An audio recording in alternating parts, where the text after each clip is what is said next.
Recently, I was told a story about an 8-year-old girl with severe mental and emotional challenges went shopping for shoes with her sister.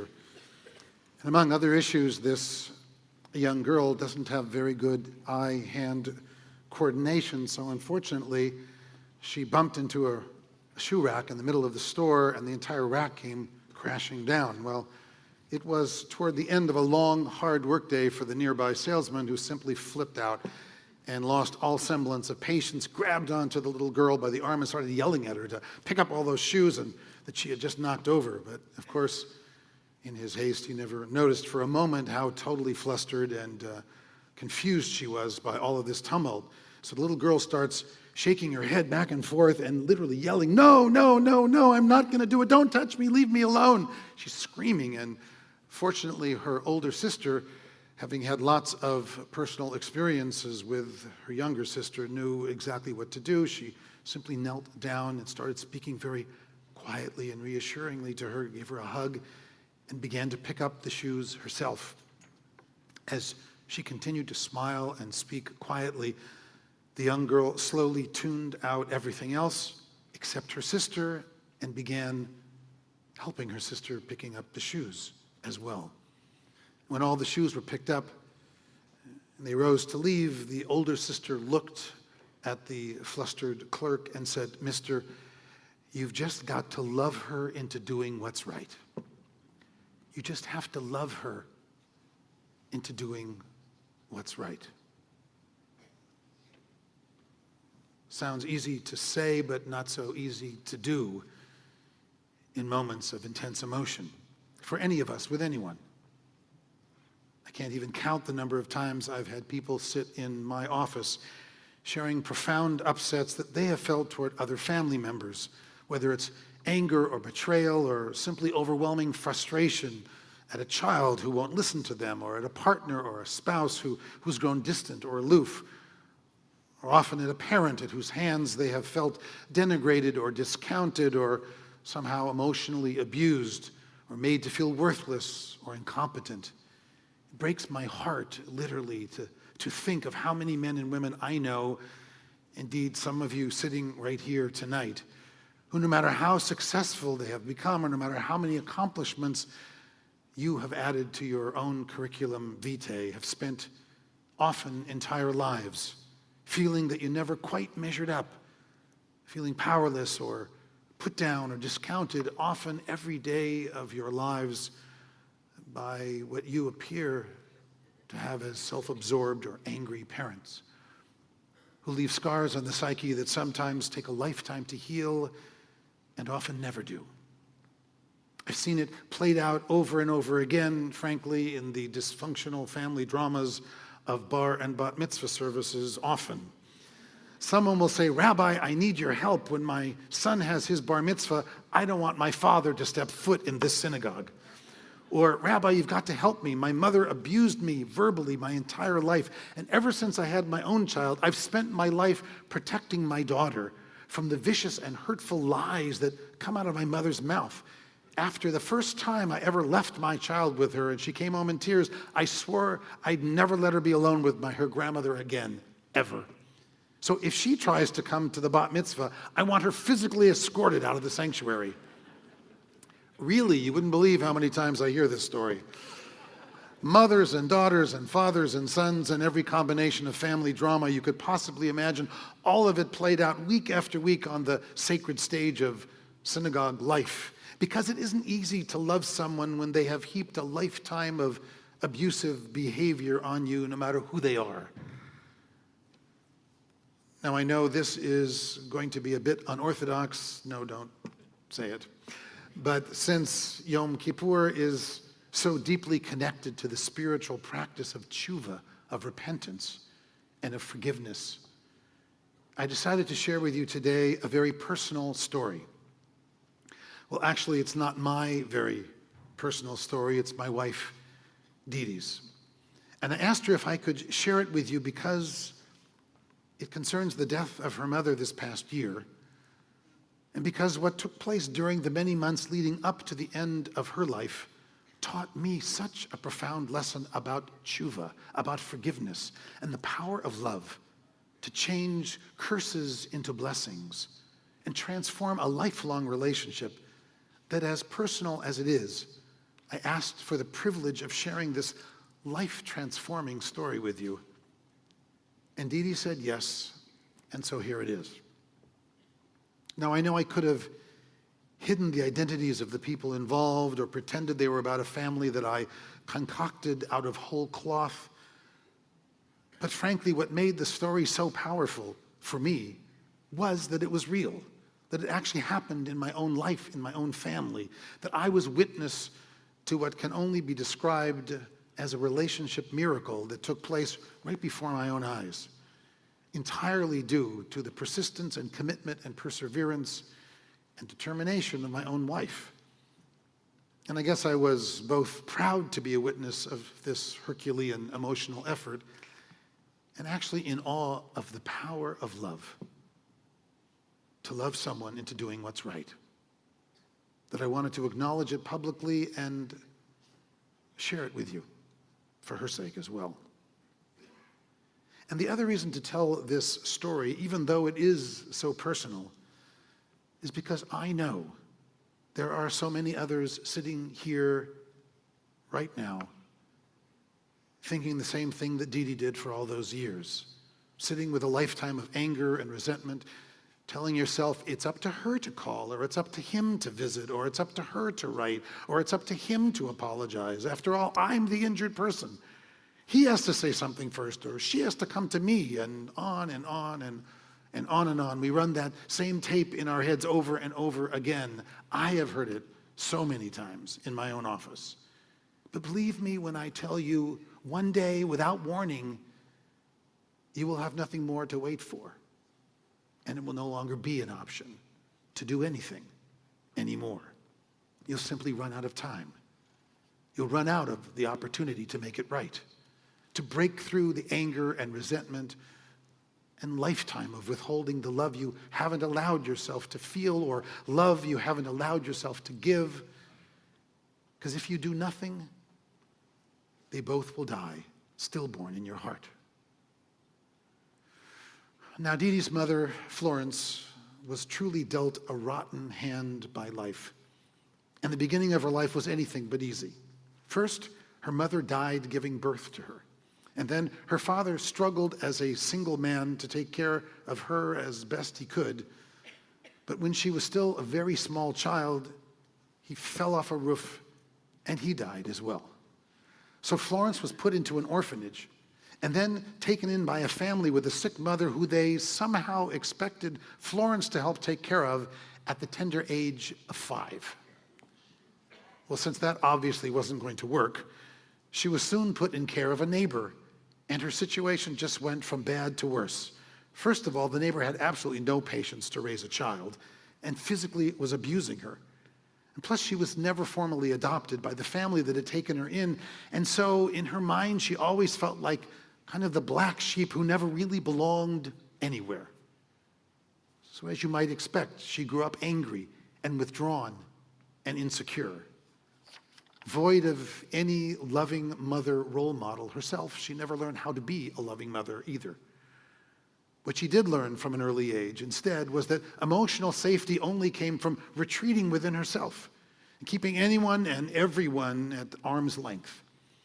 She learned that if you never allow yourself to be vulnerable and instead you find ways to use your intelligence, your knowledge, and your wit and your sharp tongue as a weapon to keep others from getting close, perhaps they'll never be able to hurt you again. Now, having been deprived of a real family her entire life, when, as a young woman, she met Didi's father, who was one of 8 very close brothers and sisters who were intimately connected and involved daily with her own loving mother and father, she thought she'd discovered family paradise. So she eagerly jumped into a marriage that to her, familially deprived as she was, looked like kind of the lost Garden of Eden of family bliss. But you know what they always say. If it looks too good to be true, it probably is. And so it was, unfortunately, for poor Florence as well. Yes, they had an incredibly close almost pathologically intertwined family. But once she married Dee Dee's father, she quickly realized that it was their family, and once again, not hers. She felt constantly, once again, the outsider, the odd person out, the one who simply didn't belong in the family picture. Whenever the parents called, all the kids came running, including her own husband, who was such a wonderful and doting and loving son that to Florence, it felt forever like she was just second best. The also-ran, still standing on the outside of the party, looking in the window longingly, not quite understanding why she never came first on anyone's list. And it broke her heart, and it made her bitter all over again. So you might say she came by her abusive behavior honestly. The constant biting sarcasm, the endless put-downs directed toward her own two children, to whom she would never allow herself to be soft or vulnerable enough to show love and affection. She'd already tried that route twice, and all she'd gotten was rejection and pain and loss over and over again. So she vowed never to be vulnerable again. And as a result, throughout her entire life, Dee Dee never heard the words, "I love you," from her mother, ever. Instead, Florence hid her feelings behind cutting remarks and constant denigrating verbal put-downs and abusive insults that continued relentlessly for 60 years. Florence Davis Cohen, Dee Dee's mom, died last December 11th after a long, slow decline of congestive heart failure and multiple complications that she absolutely refused to have anyone treat her for. And I'm sharing her story with you tonight because the end of her life was nothing like the beginning of her life. For by the time the end came, Florence had finally discovered the meaning and the power of love. What happened? Well, on Dee Dee's 60th birthday, she turned to me and said, "I've made a birthday resolution about my mom. Since I'd been a first-hand witness for nearly 30 years already of the constant verbal put-downs and abuse with which her mother attacked Dee Dee relentlessly, whether in person or virtually every single phone conversation they ever had, I said, 'Really? Have you decided you're through talking to her altogether?' I know it doesn't sound very rabbinic, but...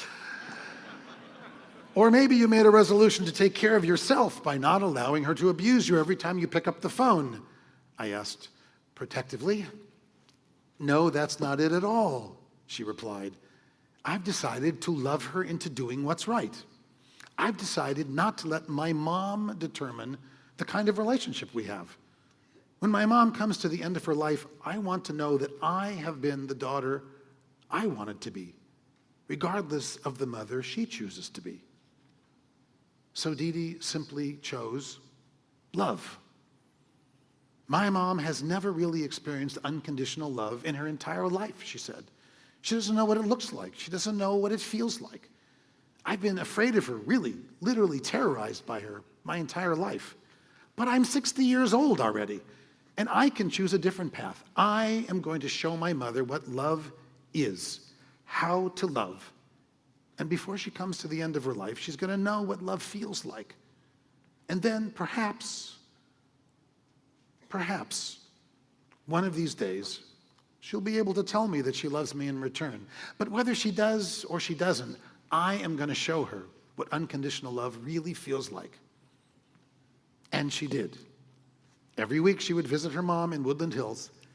And every day when she would call and speak to her mom, no matter how dismissive she might be, no matter how many times her mom would tell her that she was fat, or comment on how ugly her hair looked, or even that she was ugly, "You were such an ugly baby, Diane," she would constantly say, Dee Dee would reply, "I love you, Mom. Thanks for all you did for me and taught me as a child." And when it was time for Dee Dee to leave one of her weekly visits, she would walk over to her mom, she would kiss her on the cheek, and then she would turn and literally put her own cheek on her mother's mouth in order to simulate a kiss coming back from mother to daughter, even though the kiss didn't come. But this was Dee Dee's campaign, to single-handedly create a loving relationship with her mother. every single time they spoke, every single time she'd visit, no matter what her mother would say, no matter how degrading or painful, Didi responded with love and patience and more love, over and over and over again. She chose love. She chose love. She chose love. It drove me crazy. It's Yom Kippur. I have to be totally honest. I wasn't really very supportive of the whole thing that she was choosing. It was very difficult to be on the sideline and watch, doing nothing, while my wife continued to take the verbal abuse from her mother that she'd endured her entire life. I may be the rabbi, I'm supposed to be the spiritual one of the family, but frankly, I was the one constantly saying, just hang up, honey. Just hang up when she starts with that abusive talk. You don't have to sit and listen. But Didi had a plan, and she chose love anyway, time and again. And in the end, it changed not only the life of her mother, but her life as well. Remember the plan? Every time she would leave her mom, she would kiss her on the cheek, and then she would turn and literally place her own cheek on her mother's lips and get nothing in return. No movement at all. But without judgment or comment, she'd turn and smile at Florence and say, I love you, Mom. See you next Thursday. Now, once it seemed as if it was working, they were driving home from on the weekly visit that they used to do every week. They would go to lunch at Brent's in Northridge. So on the way back, her mother turned to her out of the blue and said, Didi, you're so good to me. You're such a wonderful daughter to me. Didi was like totally taken aback. She said, Mom? Really? Yes, you're such a wonderful daughter to me, and it makes me so sad. It makes you sad that I'm a wonderful daughter to you? Yes, because it just reminds me of what a rotten daughter you were all your growing up years.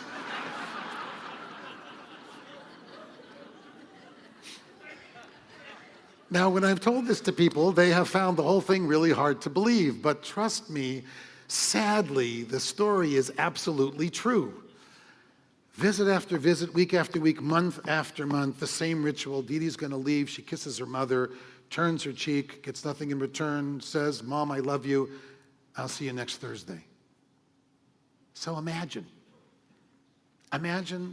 that moment, that single, simple, life-transforming moment when Didi kissed her mom on the cheek, turned and placed her cheek on her mom's lips as she had done so many times before, and suddenly felt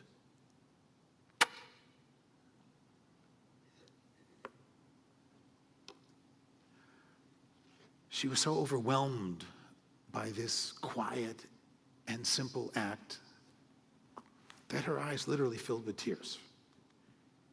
And she turned and, practically holding her breath, she said to Florence, as she always did, I love you, Mom.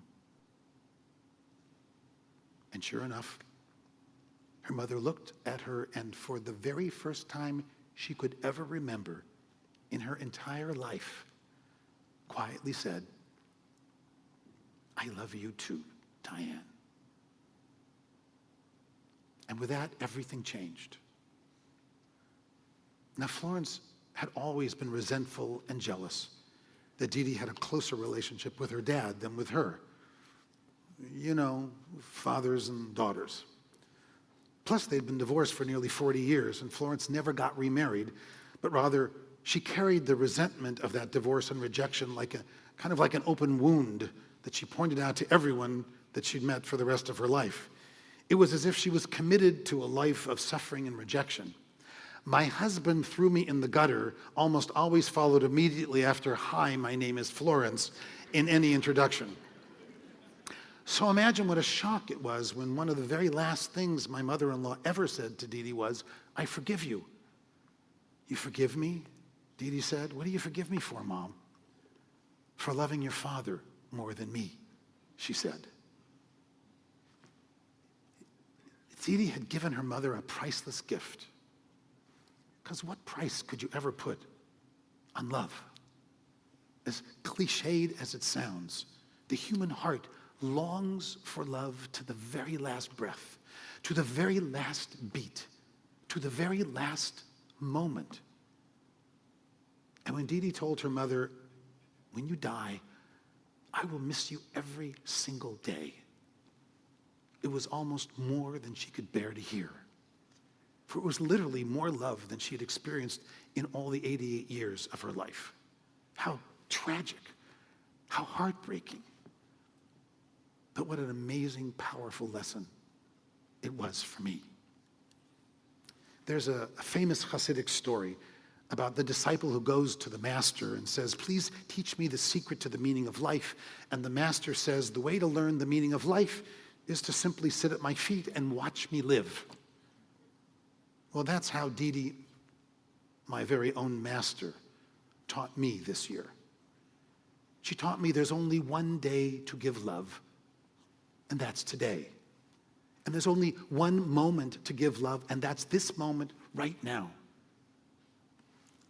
Common wisdom says that it takes two to have a relationship. But Dee Dee taught me that it just isn't so. Sometimes it only takes one. Yes, of course, she also said, I wish that she'd learned to love sooner. I wish she'd learned to feel love sooner. I wish she'd learned to show love more. But all you can ever do is the best you can do. And for Florence, the best she could do was to discover her own capacity to love, her own capacity to express her love right before she died. My license plate says, make miracles, but I should really give it to my wife, because that was a miracle of epic proportions. Dee Dee said, most of my life I was so busy being angry with her for all the bitter, hostile, jealous, abusive things she did and said that it never even occurred to me that I might have the power to make a difference in both of our lives. One day I realized I just might be able to help her to redeem her own life. I wish I'd figured it out sooner. Dee Dee schlepped her mom, first around with walkers and then wheelchairs for years, but it really took facing the end of her life and the stark reality that it was now or never before Florence finally allowed herself to utter those simple, most powerful words in the world, I love you too. The power of unconditional love. It's hard to deny. For the end of Florence's life was light years better than the beginning. Those last weeks, she was surrounded by the love of her family, her daughter and her son, her grandchildren, her son's ex-wife, her son's current girlfriend, and me. It was actually stunning to see the miracle of Florence that last week of her life, hugging her son and telling him for the first time ever, Eddie, I love you. And ending every single phone conversation with Dee Dee, and every time they parted with, I love you too, Diane. It was the most powerful lesson I've ever had in what tshuva really means.